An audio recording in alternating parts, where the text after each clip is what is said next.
Hey friends, welcome back to the kitchen. Working on a project tonight. I thought it'd be fun to take you guys along. I'm working on a big batch of spaghetti. It's a meat-based spaghetti sauce. I'm kind of going to go through my recipe, how I make it. Traditional, normal, mom-made spaghetti. Everybody has their own recipe. I'm going to show you guys today mine. To share with you guys, but also to share it with my children, because there's been multiple times I've gotten calls from my kids who have said, "Hey Dad, can you tell me how you make your pasta? I want to try to make it." And I've shared it with them over the phone, Snapchat video call, different things like that, and it's kind of hard to do over the phone. So I thought, I'm doing it today. I'm going to make a big old batch so we have some tonight for dinner and some for leftovers. And I thought, hey, when I get out the camera, take you guys along. So for starters, spaghetti sauce. You can buy normal ragu, Prego, that type of thing if you want to make spaghetti. This happens to be, Rachel had about 50 pounds of tomatoes last year that she turned into spaghetti sauce. We have jars and jars and jars of it downstairs in our pantry on our shelf. So that's what we're going to use. We're going to use some of that. It's pre-seasoned as spaghetti sauce, but I always add a lot of extra stuff to it. Whether I use my own homemade stuff or store-bought stuff, I add to it. Second core ingredient is meat. So we're making a meat spaghetti sauce. I never use ground beef when I make my pasta, when I make spaghetti sauce. I always use ground pork. So I have about 3 pounds of ground pork that I've thawed out from the freezer the other day. We're going to get this over to the pan. We're going to get this browned up and work through this process together. So as with most things that I do in the kitchen, I don't have a recipe. I don't have like something written down that says this is how much you use for, you know, if you're making this for 2 people, here's the good size. I'm making up an extra big batch today.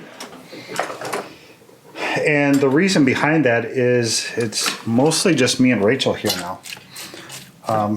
So this is going to be way more than, this would probably serve 6 to 8 people maybe.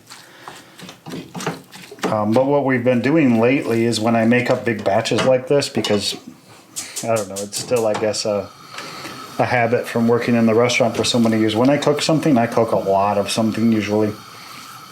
But what we started doing was taking vacuum sealer bags, portion it off into, okay, this is enough for 1 person, vacuum sealing it and toss it in our freezer. And so it makes it super handy when, you know, lunchtime rolls around or it's 5 o'clock, you didn't plan anything for dinner, you want something quick, easy, you can run down to the freezer, grab one of those portions of food out, toss it in the microwave for about 2 minutes, take it out of the plastic, put it in a bowl, heat it up the rest of the way, and you got dinner. So super easy. I will take you through portions of what I'm doing today. So I'm starting with 3 pounds of ground pork. We're going to get this browned off here in the pan. Don't use any oil or anything. The pork will make its own juice.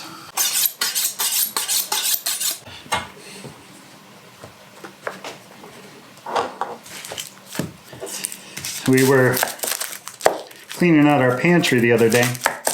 And if you guys saw, I always put a wet washcloth under my cutting board. And it kind of keeps it in place and keeps it from sliding all around on you. To cleaning out our pantry the other day, we had a bunch of onions that were starting to sprout and go bad.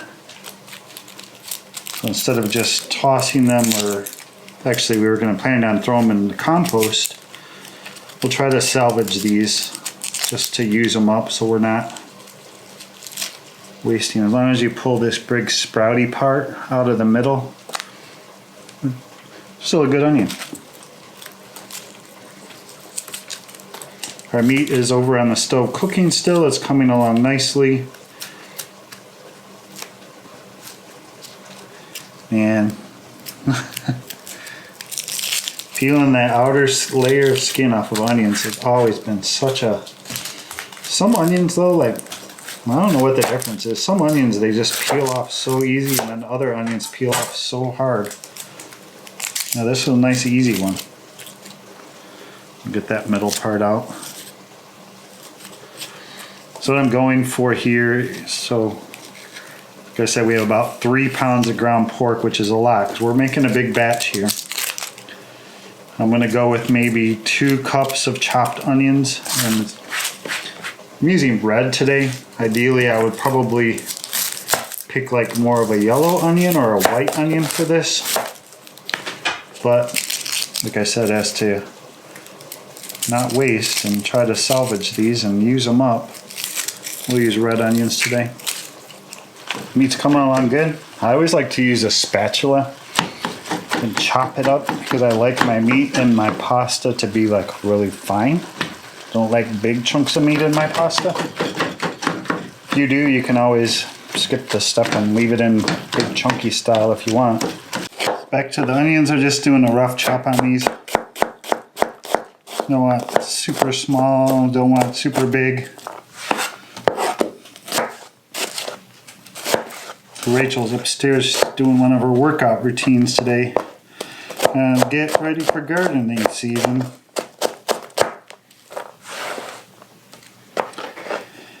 Oh, we also got a message today from our son, Nick. His fiance is currently out of state. She went back to school. So they haven't been together for a while, so he's going to take off here I think either tomorrow or Friday. Today's Wednesday. And had to go see her for a couple weeks, so we get to babysit our grand dog. So if you see a new dog in the videos over the course of the next couple weeks, her name is Waffles. She's a unknown breed. She was a stray that they captured and rescued from Texas. And Nick adopted her and they shipped her up here to Texas, and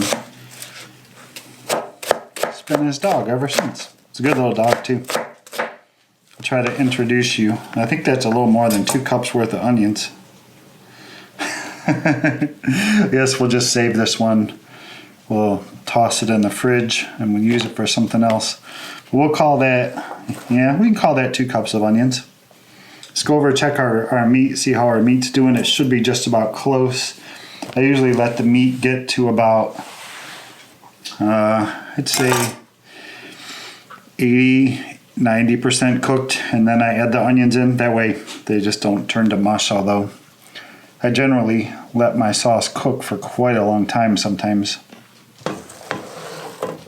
2 cups of onions, 2 big cups of onions.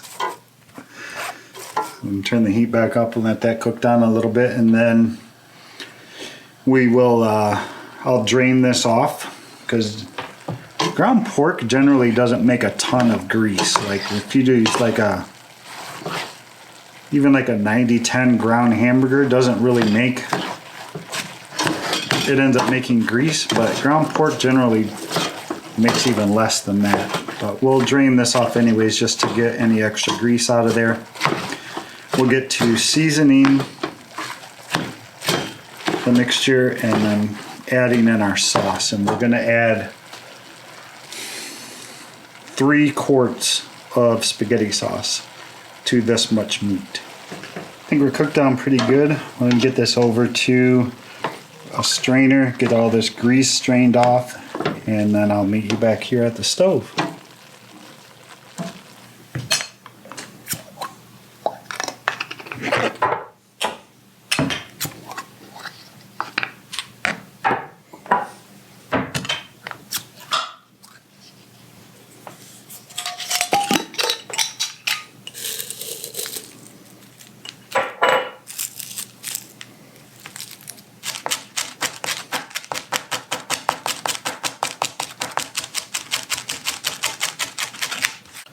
Alright, I think I got everything ready. Everything I need, I think I got ready.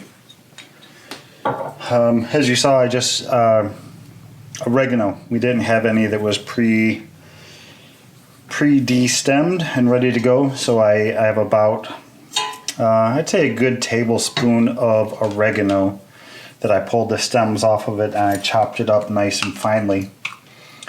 I have these big soup spoons. So I guess you call this like a tablespoon, maybe a little bit bigger. I'm going to use pre-chopped garlic today because I'm kind of in a hurry and I'm going to get pretty hungry. I'm using 3 large, big spoonfuls of garlic. This may seem like a lot, actually I'm going to put a little more. Call it 3.5. In our pan with a little bit of oil.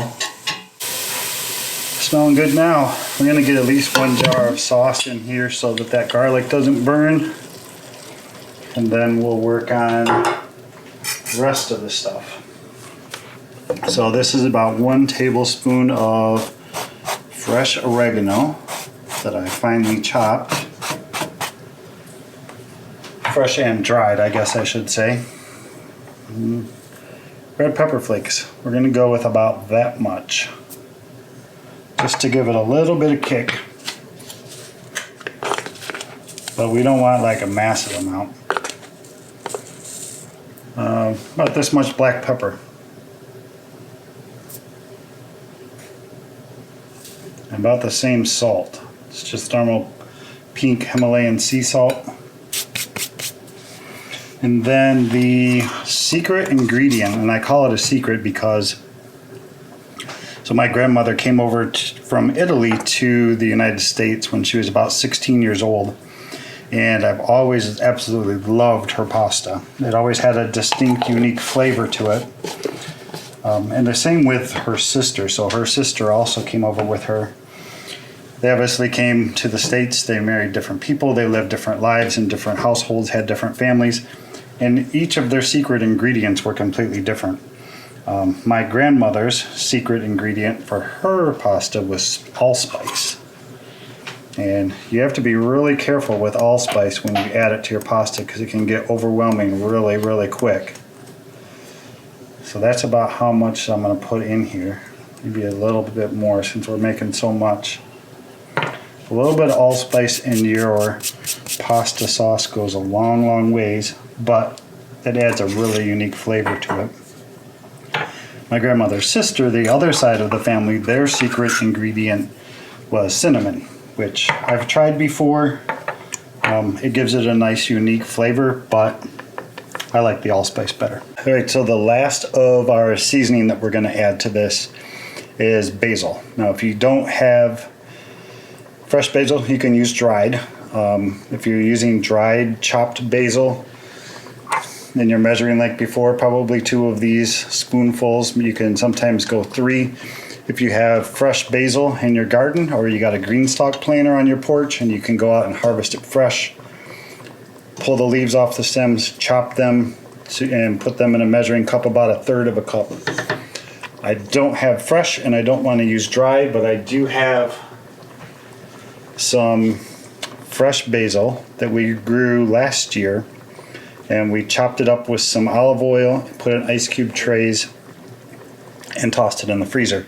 So this is basically fresh basil chopped and frozen that we're going to add 3 ice cubes, which is equal to about 1/3 of a cup of fresh chopped basil. So now we're going to add the rest of that sauce. We'll put the meat in here. We'll put a lid on it. We'll let it cook for maybe about an hour or so. Sometimes I'll let this cook like all day. I'll make it at like noon. And let's let it sit on the stove and cook on low until like 5, 6 o'clock when we have dinner. But today we're only going to let it go for about an hour because dinner's approaching soon. And we'll be back and start cooking up some pasta soon.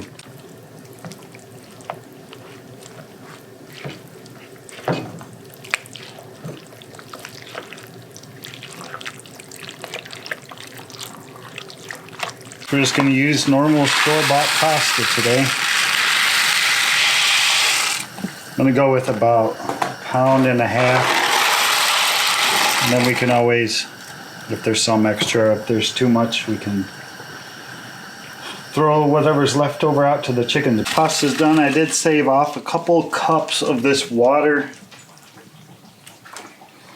to add back just in case I need some more juice. So there's absolutely no way we're going to fit all of that pasta in with this much sauce. So we're going to split it off into 2 pans. We'll put about half in each pan, and then we'll take half the pasta and put it in with each pan. Turn it on low, leave it sit here on the stove for maybe 15 minutes or so. That way the pasta can absorb a little bit of the sauce and helps the sauce stick to the pasta a little better. I've never been a fan of just toss it together and then throw it on a plate and eat it. You gotta let it sit for a little while. All right, and in goes the pasta. This is 2 different types. This is like a tiny little penne and some mostaccioli kind of mixed together, because I had one box was full and the other box was about half full, so I'm gonna just toss them in together. A little bit extra maybe. I don't know if I'll use it, but stir it together first and see how it pasta to meat sauce ratio is.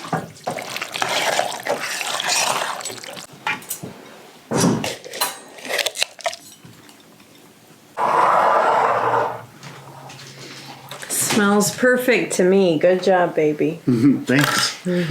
Like I mentioned earlier, my son Nick bringing waffles over to spend a couple weeks with us. Yeah, show him waffles. The grand dog is here. Oh, we love him so much. He has the best personality. Yeah. So when Todd, you know, when we work from home, I'm upstairs and he's downstairs, and so he's messaging me throughout the day, and he was like, hey, Nick wants to know if we'll watch waffles this weekend. I'm like, yes. Like, I love him so much. But honestly, I don't know if Todd told you guys, but one of the funny stories, I know he's doing this primarily for our kids, making this video, but Nick is now engaged to a wonderful woman, Emily. And when he was first cooking her dinner, dating from college, called Dad and said, I want to make Emily your spaghetti. How do I make it? And so, Nick, this is really for you. So, and all of our kids, honestly, that they just know what Papa's pasta is and how to make it. That's how I learned she doesn't like tomatoes. Yeah. So thanks for coming along. I hope you enjoyed. We have a whole entire pot left. Once it cools off later tonight, we're going to portion it off into like individual serving sizes, put it in vacuum sealer and vacuum seal it. Throw it in the freezer, so when we need a quick meal, it's there, it's ready to go. Just toss it in the microwave and you can eat. Oh, Yeah. hey. So if you guys have any of those secret ingredients, like the one from my grandmother and my grandmother's sister, the allspice and the cinnamon, leave it in the comments. I'd be curious to know what your family's secret ingredient is. Yeah, I'm sure every region in Italy had their own secret, right? Yeah. Yep. So, see you guys later. You good? Yes, very good. Perfect.